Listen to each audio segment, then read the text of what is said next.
We're in orbit.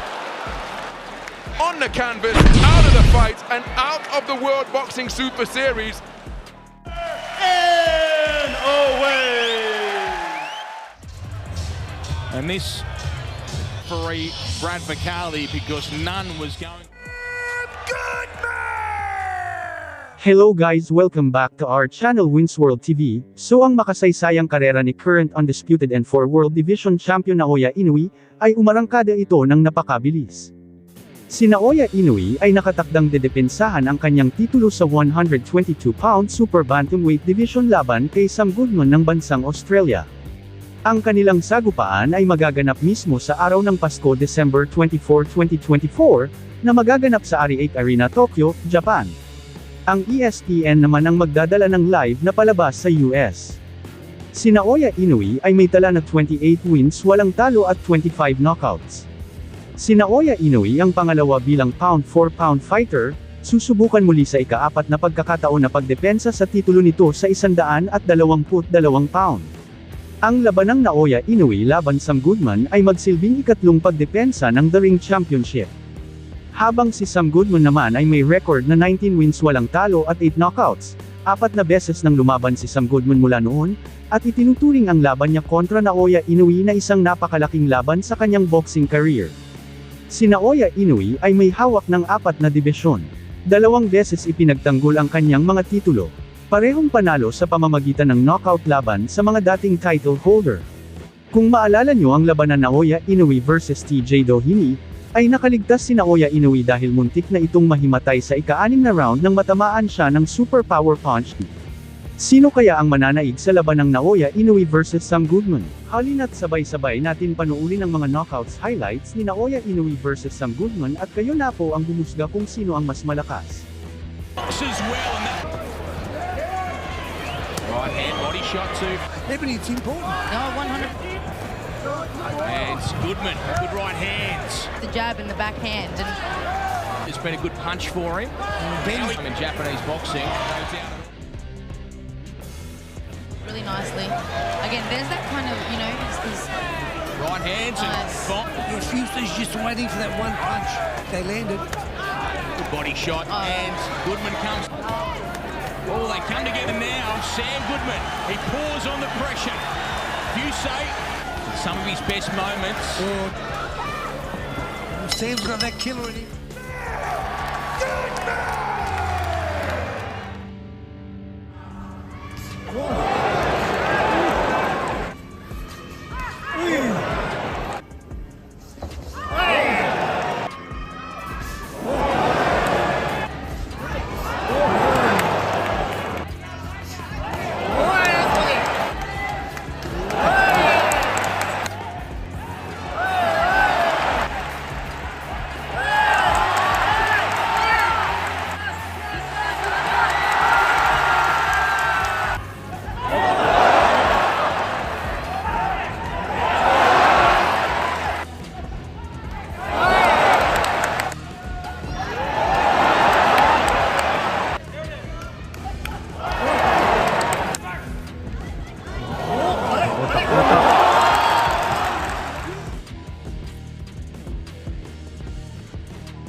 Touch him up. Let's get into it. And we last saw Beauchamp against one. Goodman puts his good shot there, the right hand from Opponents make you do that. good right hand, good. Timing is good from body Nice shot. body shot. Yeah, nice little hook there, but no, he just sets himself in. Body shot. Body shot from Goodman. To his right side, and there's another. In the distance, he's not close to the Big distance. right hands getting through. Cuts to Goodman, they exchange those. The hook from Goodman. Talk about concussion, I think he's Big got right hands. Oh, the body shot's a good one. nice Body shot, and again, and over the top, and this might shot misses. And there's that right hand, and that's it. One last big lead right hands, and それとも長身の挑戦者そうですか。構えただけで相手にプレッシャー。左のファイターです。いやーっと連打ガードの上なんですが、チャンピオン井上のことをとにかくすごい。右だこの音から左。チャンピオン井上尚弥が1ラウンドからいきなりのこの衝撃でした。表情ですけれども、はいトレーナーほど右左さあライトがこの場合を突き刺さって左のボディーが倒れた。右から左のボディー、日本の主砲その可能性を示唆しました。可能性も高いし、また世界タイトルマッチでの連続か。まあこのボクシングどこの国でやったってそれはみんな見たい。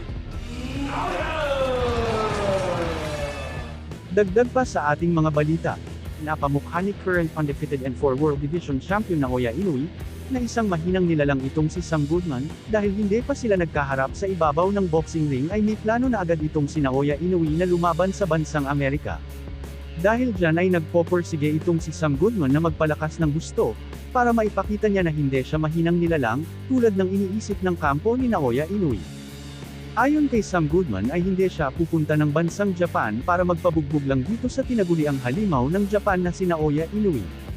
Sisiguraduhin daw niya na patutumbahin niya itong si The Monster Naoya Inoue sa ibabaw ng boxing ring. Ngunit kung ating titingnan ng mga dumayo sa bansang Japan na kalaban yung The Japanese Monster ay halos lahat ay puro nagpabugbog lang. Simula Paul Butler, na nagpabugbog lang dito kay Naoya Inoue. Right hand to the body is a good one. And a big right hand that comes in. Great work from Inoue. Big combination scores the knockdown here in round 11. Luis Neri, ganun din ang ginawa ni Naoya Inoue, binugbog lang niya ito sa ibabaw ng boxing ring.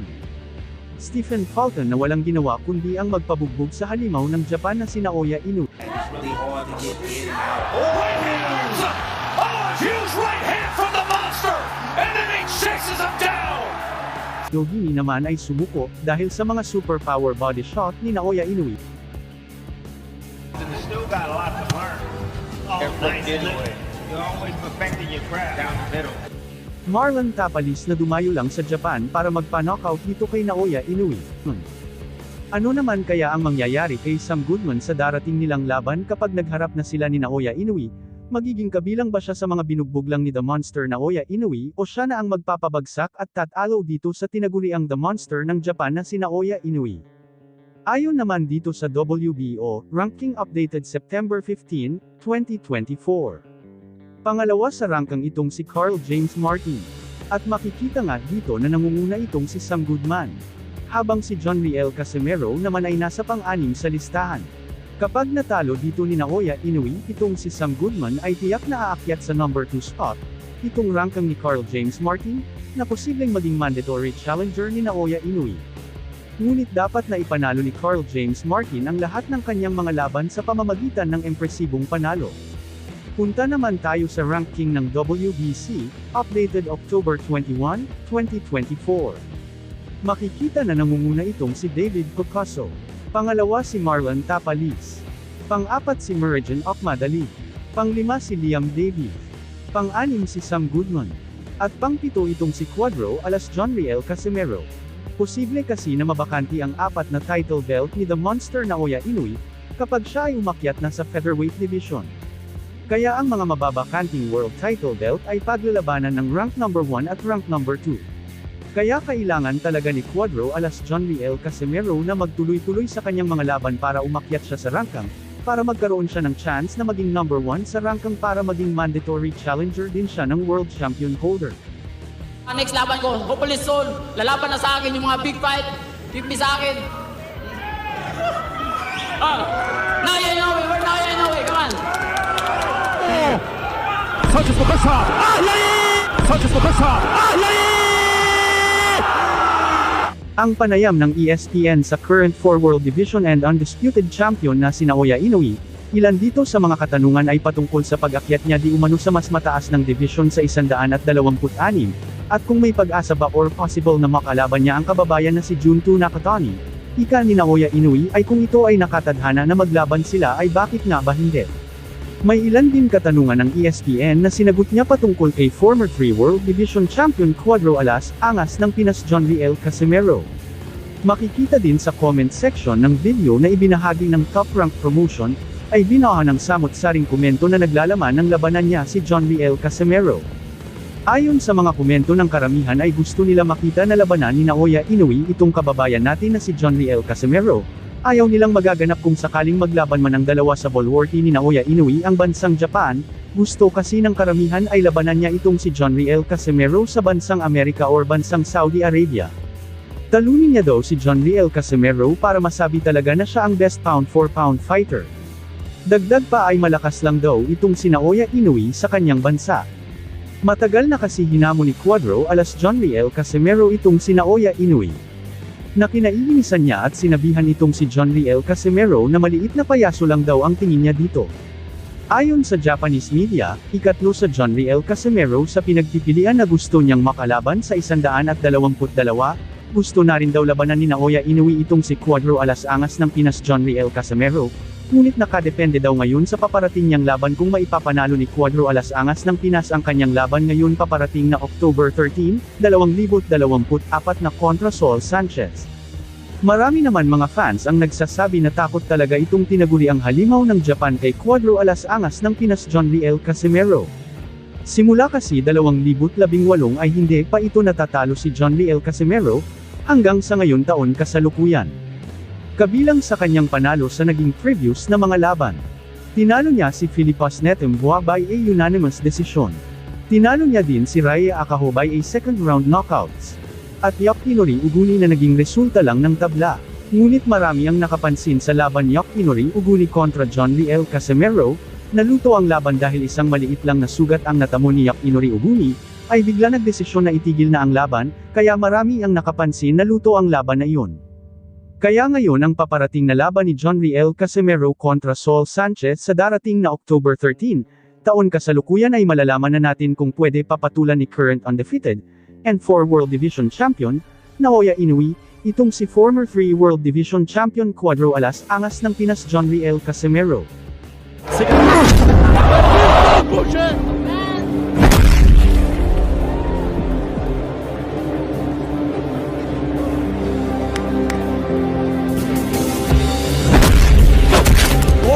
Aparkatta başlayan ve yumruk kombinasyonu.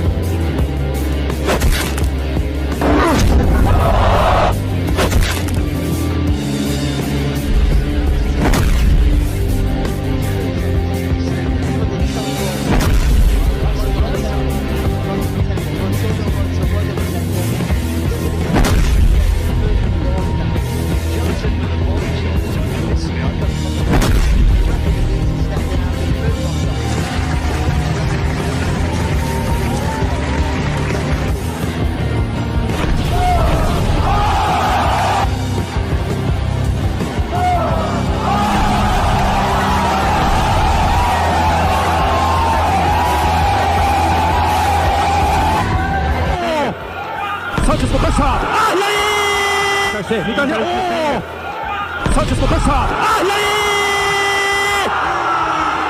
카시메로